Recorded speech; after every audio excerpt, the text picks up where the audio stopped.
2 घंटे बाद उन सबकी कार एक पैलेस के आगे रुकी और उसका नाम ओबेरॉय पैलेस था।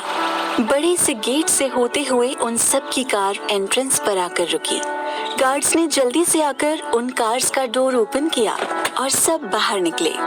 वहीं अंतरा अपने सामने का नजारा देखकर हैरान थी, क्योंकि उसने सिर्फ आज तक किस्से कहानियों में ही ऐसे पैलेस के बारे में सुन रखा था, पर वो आज अपने सामने देख रही थी। आगे बड़ा सा गार्डन था जहाँ हर तरह के पेड़ पौधे लगाए गए थे।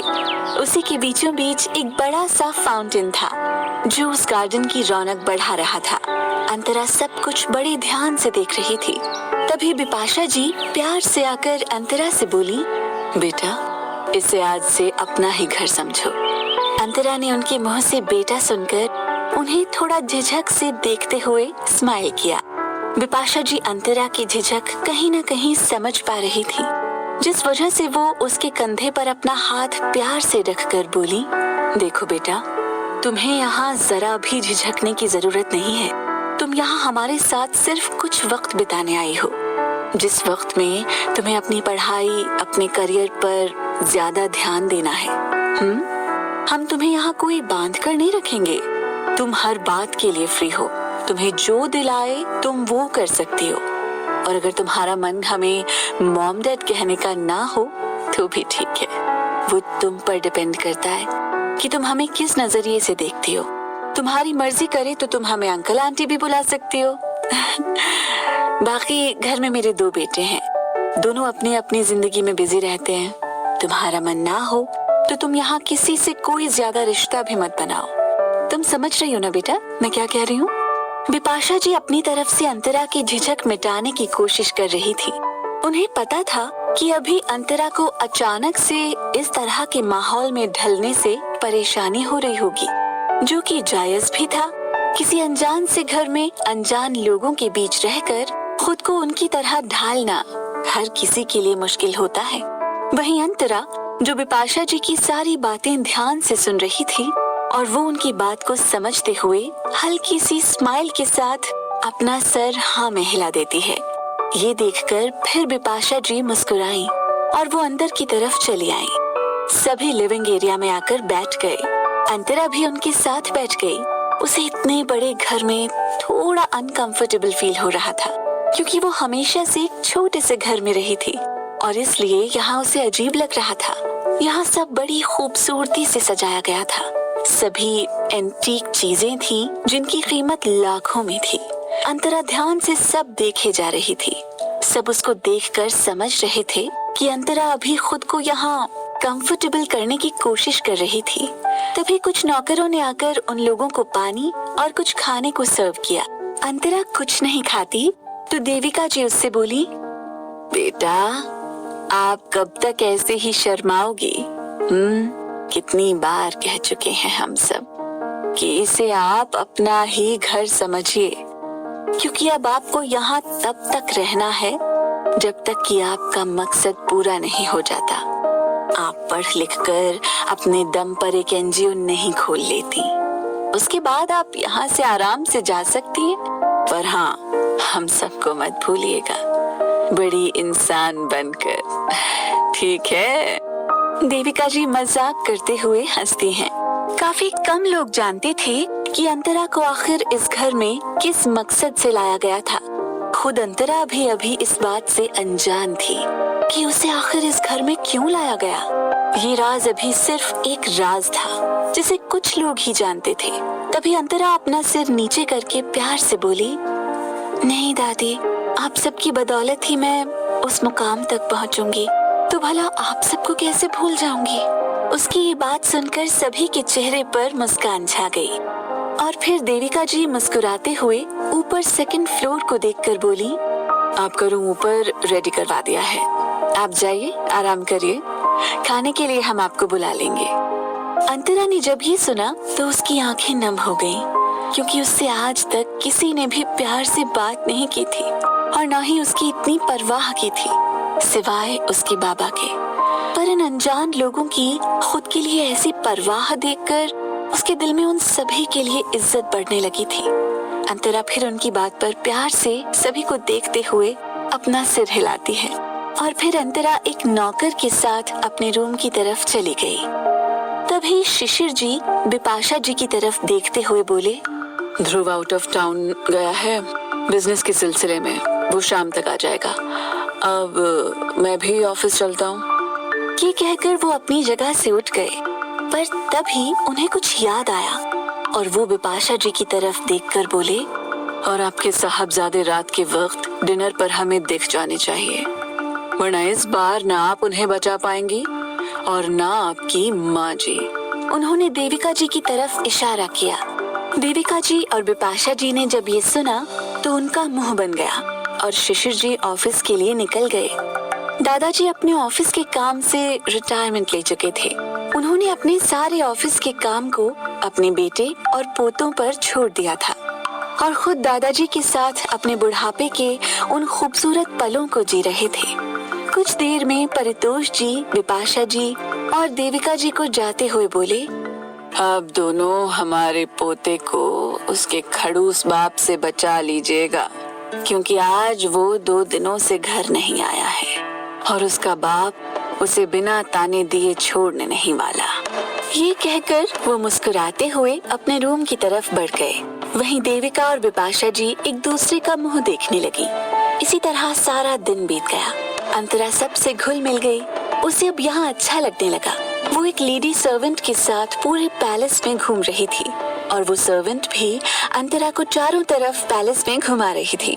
तभी वो लोग तीसरे फ्लोर पर पहुँचे और वहाँ पहुँचते ही सर्वेंट खुद डरते हुए बोली, हमें यहाँ नहीं आना चाहिए था, चलिए हम यहाँ से चलते हैं।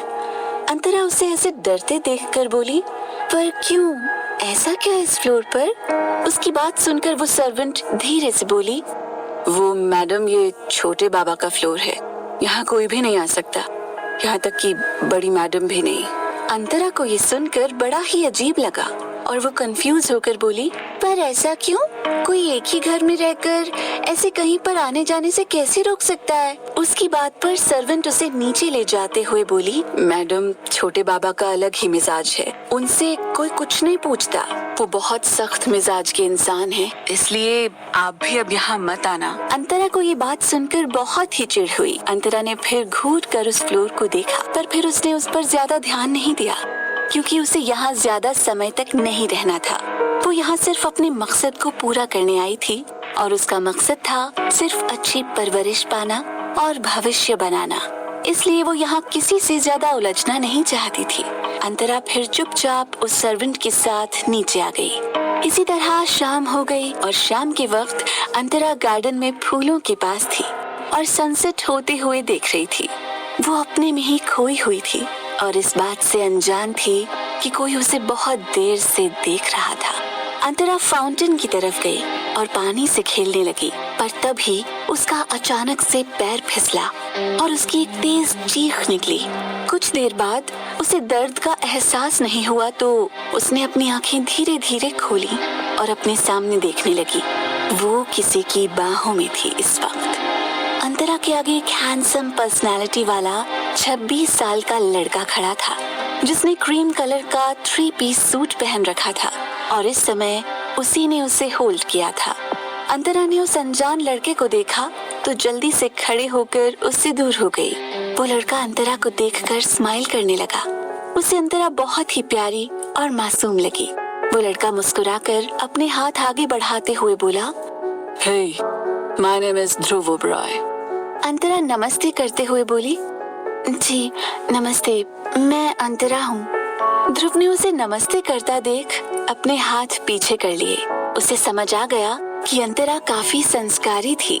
अभी वो दोनों बात ही कर रहे थे कि तभी पीछे से बिपाशा जी आते हुए बोली, अरे ध्रुव बेटा, तुम आ गए।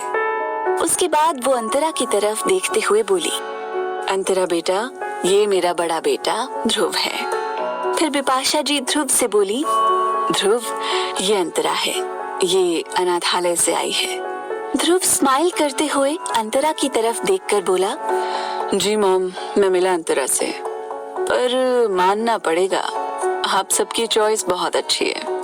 अब कम से कम इस सुनसान से पैलेस में कोई तो आया जिससे मैं बातें कर सकता हूँ, उससे लड़ झगड़ सकता हूँ और मस्ती कर सकता हूँ। ये कहकर ध्रुव हंसता है। वहीं अंतरा ने ध्रुव की ये बात सुनकर धीरे से स्माइल किया और अपनी नजरें झुका ली। उसे अभी भी झिझक हो रही थी। तभी बिपाशा जी हंसते हुए बोली, अच्छा अब दोनों अंदर चलो। अंतरा फिर अपनी नजर झुकाकर अंदर की तरफ बढ़ गई। ध्रुव भी अंतरा को देखकर मुस्कुराते हुए उसके पीछे चला गया। दूसरी तरफ एक ग्राउंड एरिया में दो लोगों की स्पोर्ट्स कार में रेस हो रही थी और दोनों स्पोर्ट्स कार एक दूसरे को टक्कर दे रही थी और सारी पब्लिक, खासकर लड़कियां, तेज तेज हूटिंग कर रही थी और बस एक ही नाम चिल्ला रही थी, दानिश, दानिश, दानिश। जो स्पोर्ट्स कार लिमिटेड एडिशन की लग रही थी, उसी के अंदर एक दानिश नाम का शख्स बैठा था और किसी एक्सपर्ट की तरह अपनी कार को लगभग उड़ा रहा था। उसकी आंखों में ब्लैक गॉगल्स लगे हुए थे, जिस वजह से उसका फेस नहीं दिख रहा था, पर उसका ऑरा बहुत पावरफुल लग रहा था। सभी दानिश का नाम लेकर चिल्ला रहे थे और रेस काफी इंटरेस्टिंग हो रही थी। तभी दानिश ने एक टर्न लिया और फुल स्पीड में कार चलाकर आगे बढ़ गया और वो कुछ ही देर में उस रेस को जीत गया। सारी पब्लिक तेज तेज हूटिंग करने लगी। लड़कियां तो बस दानिश की एक झलक देखने को बेताब हुए जा रही थी। तभी उनमें से एक लड़की बोली, यार ये दानिश कौन है? बहुत सुना है उसके बारे में कि वो एक हॉटेस्ट बंदा है पूरे इंडिया का। मुझसे तो रहा ही नहीं जा रहा, बस उसे जल्दी से देखना है। ऐसे ही और भी कई सारी लड़कियां दानिश के बारे में बात कर ही रही थी कि चारों तरफ शोर होने लगा। दानिश कार से बाहर निकल रहा था और सभी लड़कियां उसे देखने के लिए तुरंत ग्राउंड की तरफ चली गईं। उस स्पोर्ट्स कार में से दानिश बाहर निकला, जिसकी उम्र करीब 24 साल थी। उसने बड़े ही स्टाइल से अपनी आंखों पर पहने गॉगल्स को निकाला। सारी लड़कियां तो उसके चेहरे को देखकर बिल्कुल घायल ही हो गई थी। वो सब बस यही चाह रही थी कि एक नजर दानिश उन सब पर डाल ले, पर दानिश सभी को पूरी तरह इग्नोर कर सीधे स्टेज पर ट्रॉफी लेने चला गया। दानिश एक बेहद अट्रैक्टिव और चार्मिंग पर्सनालिटी वाला रूड लड़का था। उसके अंदर काफी एटीट्यूड था। वो अपने आगे किसी को कुछ भी नहीं समझता था। लड़कियां तो उसके लिए ना के बराबर थीं। वो लड़कियों से कोसों दूर रहता था। वो स्माइल भी बहुत मुश्किल से करता था। उसकी हाइट 6 फीट 3 इंच थी और उसकी हॉट पर्सनालिटी उसे एक परफेक्ट और पावरफुल इंसान बनाती थी, पर उसका फेस हमेशा इमोशनलेस रहता था। वो लड़का दानिश ओबेरॉय था, रॉयल फैमिली ओबेरॉय खानदान का सबसे छोटा बेटा और सिग्मा कंपनी का प्रेसिडेंट था। वो ऑफिस के साथ साथ अभी कॉलेज में अपनी स्टडी कंप्लीट कर रहा था। तभी दानिश ने अपनी ट्रॉफी ली और सीधे स्टेज से नीचे आकर वहाँ से निकल गया। वहीं सारी लड़कियों का मुंह बन गया, क्योंकि दानिश ने उन्हें एक बार भी नहीं देखा था। दानिश पार्किंग एरिया में आया और अपनी लग्जूरियस कार का गेट ओपन किया, पर तभी किसी लड़की ने उसे पीछे से हग कर लिया। दानिश वहीं रुक गया और गुस्से से पीछे पलटा। वो उस लड़की को घूरते हुए खुद से दूर कर सर्द आवाज में बोला, What the hell, Rihana? Rihana Roy, जो दानिश की डैड शिशिर ओबेरॉय के दोस्त की बेटी थी और मन ही मन दानिश को बहुत पसंद भी करती थी। उसकी उम्र 24 साल थी, जो दानिश के साथ ही उसके कॉलेज में पढ़ती थी और उसकी फैमिली और ओबेरॉय फैमिली काफी अच्छे दोस्त थे। रिहाना काफी सुंदर थी, पर बहुत घमंड और एटीट्यूड में रहती थी।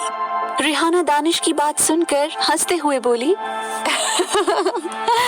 Danish, I am proud of you. मुझे पता था ये रेस तुम ही जीतोगे और अब रेस जीती है तो चलो पार्टी करते हैं। मैं ऋतिक और शिवम को भी बुला लेती हूँ।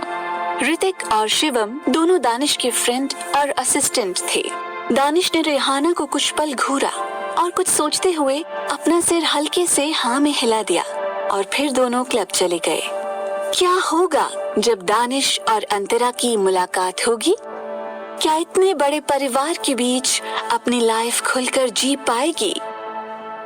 आगे की कहानी जानने के लिए सुनते रहिए वजह तुम हो।